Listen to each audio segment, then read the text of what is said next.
Chapter 8 Watermark. After carefully checking that a number of other sub-miniature booby traps, follicular and otherwise, are intact, and as she left them, she checks her email. One from Damien, one from Parker Boy.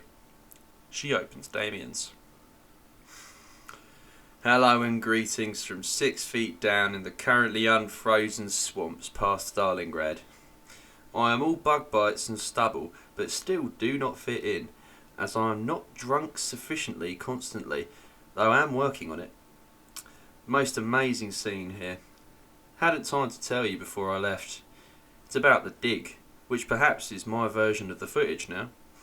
The dig is a post-Soviet summer ritual involving feckless Russian youth, male from all over, though mostly Leningrad boys, who come out here to these infested pine forests to excavate the site of some of the largest, longest running and most bitterly contested firefights of World War II.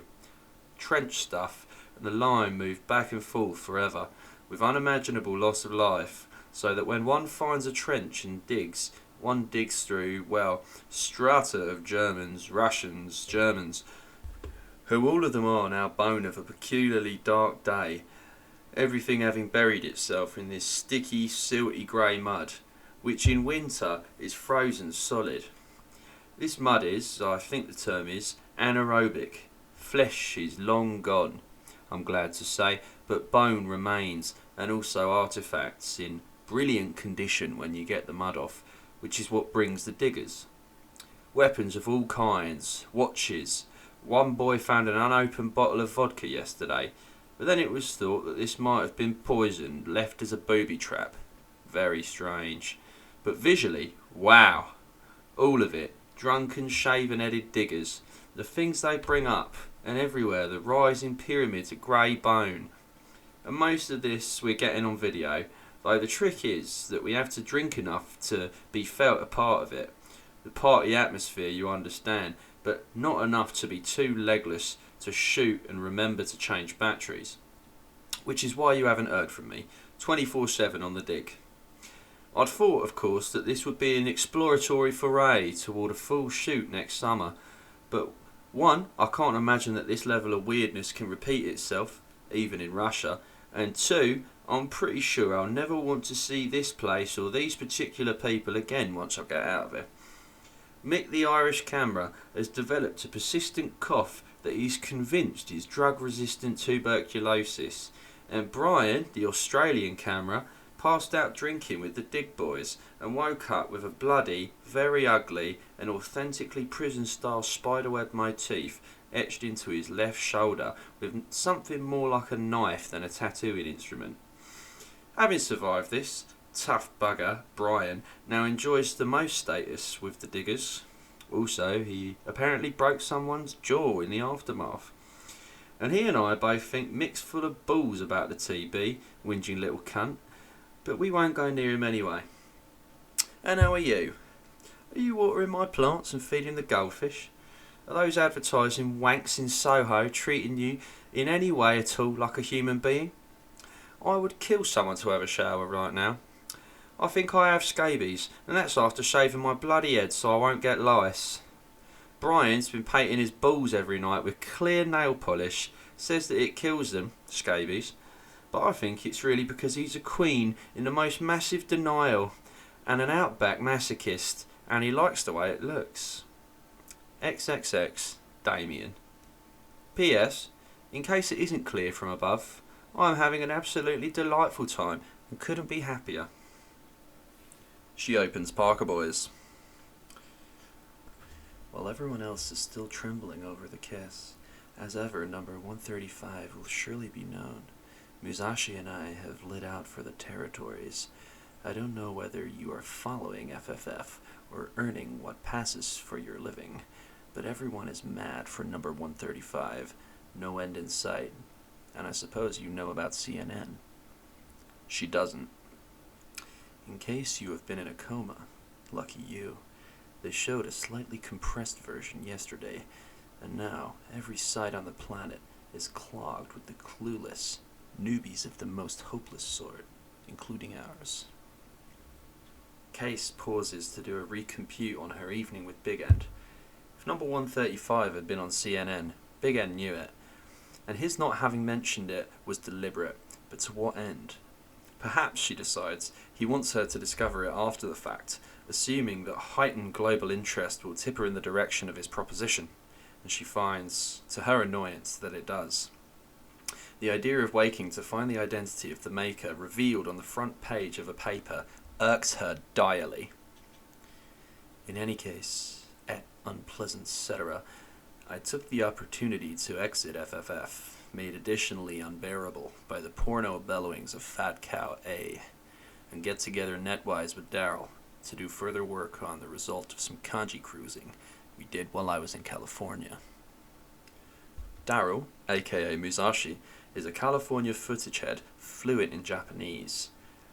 The Japanese footage sites, resisting machine translation, are an area that fascinates Parker Boy. With Musashi as translator, Parker Boy has made several forays already, posting the results of his research on FFF. Case has looked at these sites, but aside from being incomprehensible, the text, which comes up on non-kanji screens as a frantic-looking slaw of romantic symbols, reminds her too much of the archaic cartoon convention for swearing. It looks like fizzing, apoplectic rage. Daryl and I, burrowing deep into backposts on an Osaka-based board of quite singular tediousness, had happened across what seemed to be a reference to number 78, having been discovered to be watermarked. All of this I have archived for you, should you want to follow it step by thrilling step. Digital watermarking is something Case knows only a little about, but none of the footage she's seen has been watermarked. If it were watermarked, she wonders, what would it be watermarked as or with? This segment, I can tell you now in strictest confidence, probably is watermarked, invisibly. Does this mean that the other segments are? We don't know. It is watermarked steganographically, and there, God help us, is a word to conjure with. This is, let me say, in case you've suffered a stroke or blunt trauma in the meantime, the single greatest scoop since footage first found web. And you heard it here first, from me, and from Musashi as well. Though, before I let him take his bow, we must do something about those t-shirts with the bits of dried food clinging to the front. Case takes a deliberately slow sip of tea sub, looking away from the screen as she does so. As long and flagrantly weird as her day has been, she senses that what she is about to read will probably be weirder still, and perhaps a lot more lastingly significant. Parker Boy does not joke about these things, and the mystery of the footage itself often feels closer to the core of her life than Big End, Blue Ant, Dorothea, even her career. She doesn't understand that, but knows it. It's something she believes she has in common with Parker Boy and Ivy and many of the others.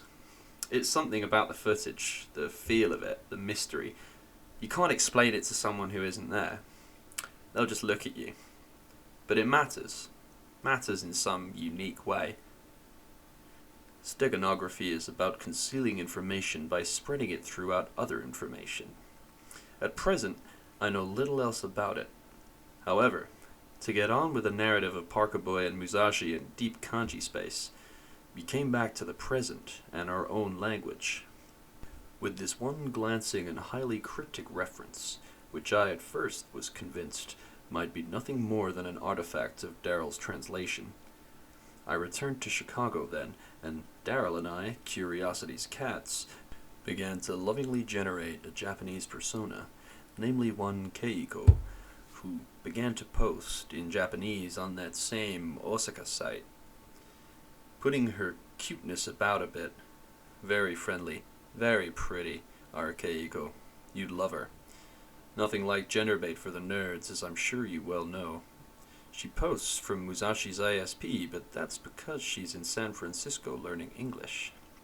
Very shortly, we had one Takeuchi eating out of our flower-like palm.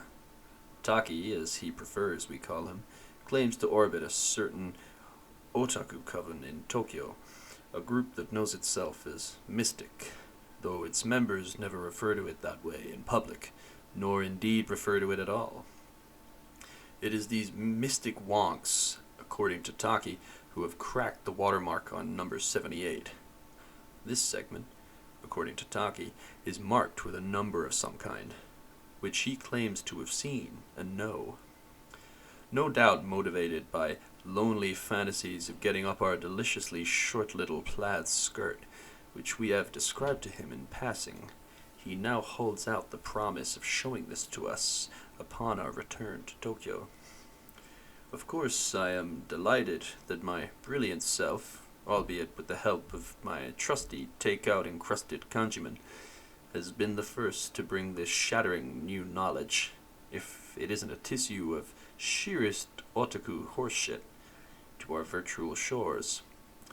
La Anarchia will shit herself in lime green envy, should my, or rather our, Daryl having had his part, discovery become public on FFF.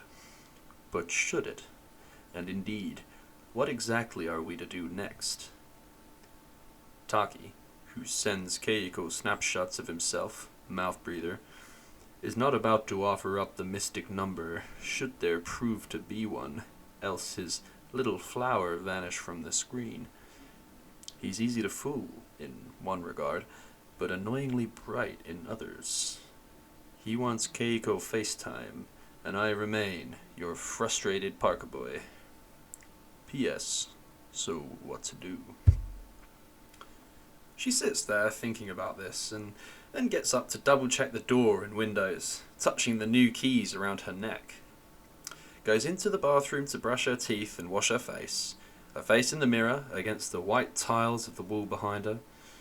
The tiles are square, and she looks like something snipped from a magazine and placed on a sheet of graph paper. Not such good work with the scissors. Images called up by Damien's email, heaps of bone, that initial 17 stories of twisted, impacted girder, funeral ash, that taste in the back of the throat.